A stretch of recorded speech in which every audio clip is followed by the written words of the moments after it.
Shalom, selamat pagi. Salam terang bangsa. Mari kita awali pembelajaran hari ini dengan devotion bersama-sama. Mari kita berdoa. Tuhan Yesus, terima kasih untuk anugerah-Mu. Sebentar kami mau awali pembelajaran hari ini Tuhan dengan menyembah dan memuliakan nama-Mu. Tuhan, berikanlah kami hati seorang penyembah yang mau menyembah dalam roh dan kebenaran. Di dalam nama Tuhan Yesus, amin.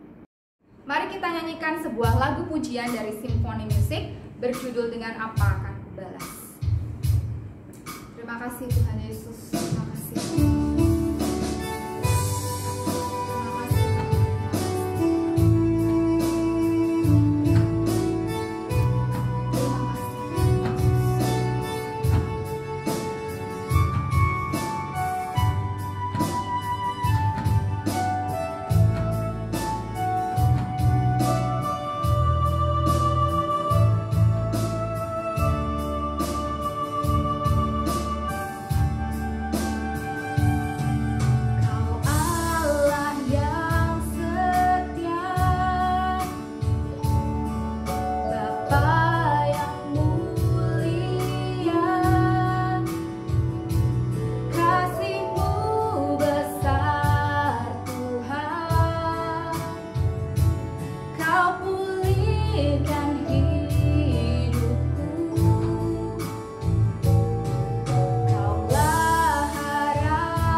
Tuhan Yesus, terima kasih untuk semua kebaikan-Mu dalam hidup kami, Tuhan. Sebentar kami akan dengarkan firman-Mu. Biar hati kami seperti tanah yang subur, yang siap menerima benih firman yang daripada-Mu. Di dalam nama Tuhan Yesus, amin. Shalom anak-anak semua, selamat pagi. Berjumpa lagi dengan Miss Novi. Mari kita belajar di Kisah Para Rasul 9 ayat 18. Di sini dikatakan tentang Saulus bertobat. Saulus adalah orang yang sangat pandai. Saulus adalah orang yang sangat pintar di bawah pengajaran imam besar yang bernama Gamaliel. Saulus di sini berkorbar-korbar, hatinya menyala-nyala untuk mengancam dan membunuh murid-murid Tuhan. Ia sering menghadap imam besar untuk mendapatkan surat dari imam besar. Untuk apa? Punya otoritas untuk menyeret orang-orang yang kenal Tuhan ke Yerusalem.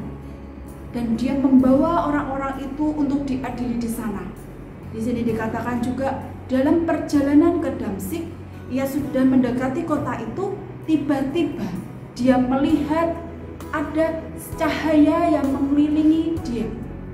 Waktu itu Saulus menjadi silau dan dia jatuh. Dan situ dikatakan, di firman Tuhan ini dikatakan, Saulus, Saulus, mengapa engkau menganiaya aku? Dan Saulus menjawab, siapa engkau Tuhan? Dan Yesus menjawab, aku Yesus yang kau aniaya. Di situ Paulus bertemu secara pribadi bersama dengan Tuhan, dan pertemuan itu yang mengubah hidup Saulus dan akhirnya menjadi namanya Paulus. Dan di situ dikatakan anak-anak, Paulus menjadi alat Tuhan yang luar biasa. Perjumpaan pribadi itu yang mengubah hidup Saulus. Mari kita buka di Yohanes 3 ayat 16. Kita buka Yohanes 3 ayat 16. Dikatakan di sini, kita baca sama-sama, karena besar kasih Allah akan dunia ini, sehingga Ia telah mengaruniakan anaknya yang tunggal, supaya setiap orang yang percaya kepadanya tidak binasa, melainkan peroleh hidup yang kekal. Dan ketika itu anak-anak semua, kasih Tuhan mengubah hati Paulus. Kasih Tuhan membuat hati Paulus yang keras menjadi lembut. Dia mengenal Tuhan secara pribadi. Begitu juga dengan hidup kita. Adakah kita seperti Paulus saat ini yang berkata, Tuhan, aku banyak sekali berbuat dosa. Mungkin seringkali di tempat yang tersembunyi, mama papamu, adikmu, teman-temanmu tidak mengetahui apa dosamu. Mereka tidak tahu kesalahanmu. Mungkin seringkali di mulutmu engkau memberontak kepada ayah dan ibumu, kau selalu berkata kasar. Mungkin kau seperti Paulus seperti ini. Tapi kau kadangkala ada sesuatu di hatimu, ada sesuatu yang kosong, ada sesuatu yang hampa. Mungkin engkau melarikan diri, engkau main game supaya hatimu terisi, hatimu merasa terhibur, dan kau berpikir, aku tidak pernah melakukan kesalahan itu. Kau melarikan diri dengan main game, kau melarikan diri dengan bercanda teman-temanmu. Engkau berkata, Tuhan, sebenarnya dalam hatiku kosong. Engkau perlu ketemu dengan namanya Yesus. Ketika engkau bertemu dengan namanya Yesus, Yesus yang akan mengubahkan hidupmu. Karena kasih-Nya itu selalu menunggu engkau untuk kembali. Kasih-Nya yang akan mengubahkan hidupmu. Mungkin saat ini kau berkata, aku tahu, aku salah, aku tahu aku berdosa, tapi aku tidak tahu bagaimana aku bisa bangkit, bagaimana aku bisa untuk keluar dari kesalahanku ini. Aku tahu aku banyak sekali kesalahan-kesalahan yang kulakukan, tapi apakah Tuhan akan mengampuni aku? Aku tidak yakin. Ketahuilah, Tuhan selalu menunggu engkau, kasih-Nya selalu menunggu. Mari datang kepada Tuhan dan berbicara kepada Tuhan. Tuhan, ampuni aku membutuhkan engkau. Aku ingin hidup dan dipakai hidupku seperti Paulus. Ketika engkau berkata seperti itu, Tuhan mengubahkan hidupmu dan hidupmu menjadi berkat. Yang lalu sesuatu yang buruk dalam hidupmu, sesuatu yang tidak berkenan di hadapan Tuhan, Tuhan sanggup dan bisa mengubahkan hidupmu menjadi berkat buat orang lain. Bahkan ada banyak orang lain yang akan diselamatkan karena hidupmu, dan kau akan menjadi sesuatu yang luar biasa. Mari kita berdoa. Terima kasih Tuhan atas anugerah-Mu. Terima kasih untuk kasih karunia yang Kau berikan dalam hidup kami. Kami mengucap syukur. Tuhan, Engkau melihat hati-hati yang hancur. Kau melihat hati yang merasa bersalah. Kau melihat hati yang merasa berdosa. Pada saat ini Tuhan, biarlah kasih-Mu yang menjamah anak-anak-Mu ini. Kasih-Mu yang menghampiri anak-anak-Mu ini.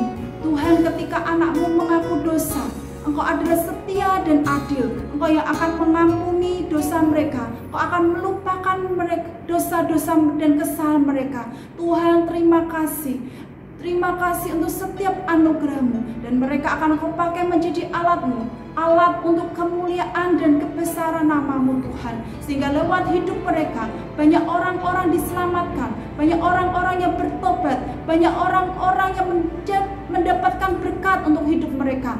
Dan anak-anak-Mu ini Tuhan akan memuliakan nama-Mu dimanapun mereka berada, dan hidupnya menjadi saksi buat kerajaan-Mu. Terima kasih Bapa, terima kasih di dalam nama Tuhan Yesus Kristus. Terima kasih Yesus, terima kasih. Amin.